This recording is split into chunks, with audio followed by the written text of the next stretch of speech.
In today's video, we're going to be talking about a little known strategy called the BRRRR strategy. Now, you've probably heard this before on YouTube, but we're going to be giving you an Australian perspective. And Emily and I have actually done this strategy ourselves several times to fast track our property portfolio journey. Now, if you want to go the old school method of just buying and holding a blue chip property for 30 years, you could look at Brisbane, you could look at Sydney, you could look at Melbourne, buy a property within 5-10 kilometers of the CBD, sit on that for a 30-year period, sell it off and have a good retirement. That's a strategy a lot of Australians use. But if you want to fast track your journey, build your asset base faster, and create more choices in your life sooner, then the BRRRR strategy can be an amazing way to fast track your portfolio. So the 5 steps are buy, renovate, rent, refinance, and repeat. And I'm going to be giving you a breakdown and tips on each of these key steps along the way. Now, before we get any further, my name's Luke, and I talk about all things real estate, renovating, and financial freedom here on the YouTube channel. I'm also going to be sharing with you how you can get your hands on a calculator to run your numbers on these types of BRRRR strategy deals. So make sure you stick around to the end for that. So step number 1 is to buy. And this is probably the step most people struggle with. A lot of people are fearful. They don't know what to do, they don't know how to do it, and they're worried about losing money and buying the wrong property. So in step number 1, let's break it down to its simplest form. You need to understand your finances and you need to understand your strategy. So when it comes to finances, if you don't know how much money you have, then how can you go out there and make confident offers on a property? Whether you're buying for your own home or an investment property, you need to understand the money that you have to go out and make a purchase. So for Emily and I, when we bought our first property and we were looking to buy, we went and had a chat with a broker and the bank. Now, my background is as a chartered accountant, so I was very comfortable dealing with the banks directly as we started building out our property portfolio. And if this is your first property purchase you're looking to make, you'll probably find that it's quite easy dealing directly with your bank.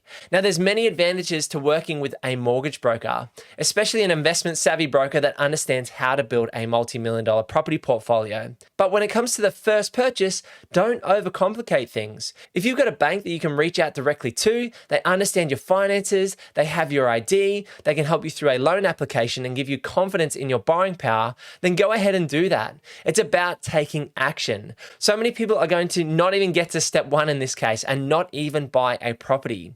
So you're going to be in the minority if you're able to get over this first hurdle. Now, the next point when it comes to buying is you need to understand your strategy. And this leads me into point number 2. And that is you need to find a renovator. This strategy specifically speaks to fast tracking your investment journey. And so you're going to buy a property, so understand your finances and strategy, and you also need to be looking for a renovator. The reason is you're going to be wanting to add value or manufacture value in the short term. What you're also going to want to understand when it comes to your strategy is the quantitative and qualitative data supporting that purchase for the long term. So you're looking to manufacture value in the short term by renovating and also looking at the bigger strategy to make sure the property has good capital growth potential and that you can also boost the cash flow over time. So let's put this into a real example. Emily and I, when we bought our first property, we sat down with CBA directly. They understood our finances. They had our ID. They knew I was a chartered accountant. And so I was comfortable chatting with the lender. In that case, in 2018, we'd saved around $66,000. So we knew after chatting with the bank that we had a borrowing capacity of around $850,000 to $900,000. So that set the maximum on our financials, which was $850,000 maximum purchase price. Step 2 was that strategy. So again, we were looking for a property that we could manufacture value through that short-term renovation and also had great long-term capital growth potential, as well as ways for us to boost the cash flow over time. And so we ended up buying a property on the north side of Brisbane, only a few kilometers from the CBD. Emily and I then looked to renovate the property by putting in our own sweat equity. We knocked out walls, added kitchenettes, completely redid bathrooms, painted here or there, did a lot of maintenance work, and we were working essentially 6 days a week. Now, there is some sacrifice involved in this renovation phase if you're going to do the work yourself. Whether it's a builder or whether it's a project manager, you can outsource this work to help you fast track your journey. But for Emily and I, we wanted to take on this work ourselves. We didn't have a lot of money to spare, so we couldn't pay a project manager or a builder at that point in time to do the project for us. And we were also learning. When it's your first property, you're probably going to learn a lot. The key things I would say to you is if you can take on the paint spraying, which is my favorite way of painting a house, which is completely doing the inside and outside in a couple of days, as well as having a go at laminate vinyl flooring and doing kitchens from IKEA or Bunnings, that's a great way to get your foot in the door. Then you're going to need to use licensed trades like plumbers and electricians to help you finish off your renovations. So we've gone through steps 1 and steps 2, which is buy and renovate. Now it's time to move to step 3. Now, step number 3 is rent. So now you've completed that renovation, you're not only going to add value to the property in terms of equity, and when Emily and I try and do our renovations, we look for a 2x return. So if we spend $1, we want to create $2 worth of value. So say you spent 20 grand on the renovation, you'd be looking to create $40,000 worth of value on the home. So if you bought a house for $500K and you spent $20K on the reno, you'd want a bank valuation or a revaluation at around the $540,000 mark, if not a little bit more. The other great thing is when you're moving into phase number 3, which is rent, you also expect an increase in the rental value. And this is exactly what Emily and I have done throughout our journey. The Baby Queenslander, which is a renovation series we have here on YouTube, was our second property purchase. We purchased that at the start of COVID in Feb 2020, and we took out this exact strategy. We bought, we renovated, and then we put the property on the rental market. The great thing was when we first bought the home for $544,000, the rental appraisal was at $350 a week for the Baby Queenslander.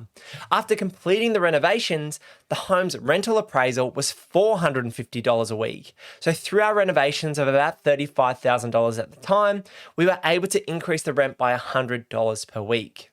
This meant we increased the value and increased the rent, and this moves us into step number 4. Step number 4 is to go out there and refinance this property purchase. So you've bought the property, you've renovated, you've rented the property out. Now it's time to go back and have a chat with your broker or your bank. So what you need to do is order a bank valuation. You'll call up your bank or send them an email and say, hey, we've done a lot of work on this home. We've spent a lot of money. We think we've increased the value significantly. Now, one of the tricks is if the bank or broker asks you for what you think the property is worth, generally try and overestimate it by 5 to 10%. The reason is the valuer typically receives that feedback and will get an understanding of where you see value in the home. One of the mistakes Emily and I made throughout our journey was telling the valuer on that Baby Queenslander property that after doing the renovation, we thought the home was worth $595,000. Now, in reality, it was actually probably worth closer to $630,000, but we limited ourselves because the broker and the bank wanted to understand where we saw value. Now, sometimes the valuers will take your number and use it, even if you might have been able to get a higher valuation. So don't shoot yourself in the foot and send the bank a low valuation in terms of your expectation. If they ask you what you think the value is, try to overestimate a little bit.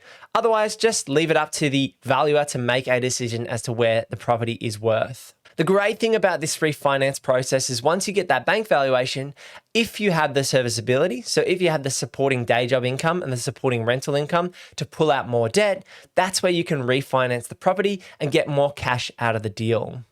After doing this strategy 3 times in a row in building our property portfolio, we were able to pull out over $500,000 at the age of 27 from CBA through this refinance process.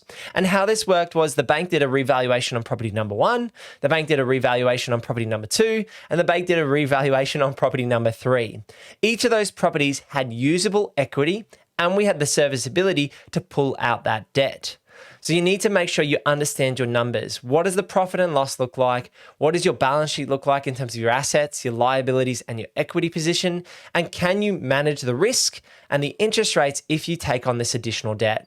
This is not free money when you refinance. Refinancing is pulling out the value through debt, and you do need to repay that. So the way I like to do it in that example where Emily and I pulled out $500,000, say for easy math, it was about $175,000 for each of those properties. So property 1, 2, and 3, we pulled out $175K each. So that gives us a total of $525,000. Now, in that example, you don't want that cash just sitting unavailable. You want it to be sitting in your offset account. So we weren't paying interest once the property had been refinanced. We were able to get access to that cash by going through a refinancing process, but we weren't paying interest on it until we'd spend that money on our next investment. And that's how we ended up buying a unit block. People can't understand at the age of 28 how we bought a $1.4 million unit block, but it was through leveraging our assets and using this BRRRR strategy to our advantage multiple times to fast track that journey. So go have a chat with your broker or bank, order a valuation, and look at your available equity, and make sure you have a strategy about how you're going to use those funds, ensuring they're parked in a 100% offset account until you use them for your next investment. Now you've done all the hard work, it's time for step number 5, which is rinse and repeat. Buy, renovate, rent, refinance.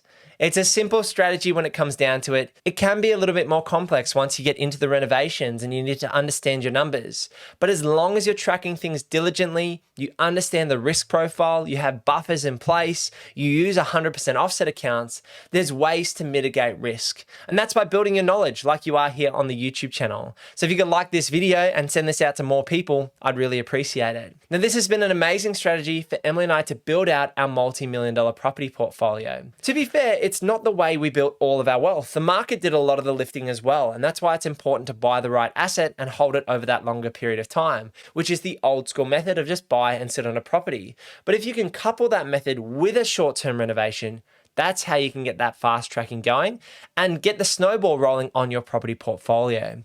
You imagine you're able to do this over properties 1, 2, 3, and 4, and you build out a $2 million plus property portfolio in the space of 4 years. It's absolutely possible, but you need to start with property number 1. Now, if you're feeling stuck and you want to have a chat with myself and you're looking to buy a property in the Southeast Queensland market in the next 6 months, head over to purposeproperty.com.au to book in a free strategy session with myself.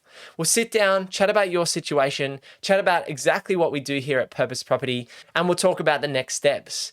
And like I said at the start of this video, I'm offering you guys a free property investment calculator, which is how you can run the numbers on these types of deals. You can understand your rental income, you can understand all of the expenses, and make sure you're managing your cash flows as you build out your asset base. So if you also head over to purposeproperty.com.au, you'll see on our website that you can download that free property investment calculator. So I'd love to hear from you in the comments below. Do you think the BRRRR strategy is still valid in 2023 and heading into 2024, given property prices have continued to increase year on year? I absolutely think this is a great way for people to get their foot in the door into better areas, add value to property, pull out equity, and continue their journey. But I'd love to hear from you in the comments down below. Thanks for sticking around. I'll see you in the next one. Peace.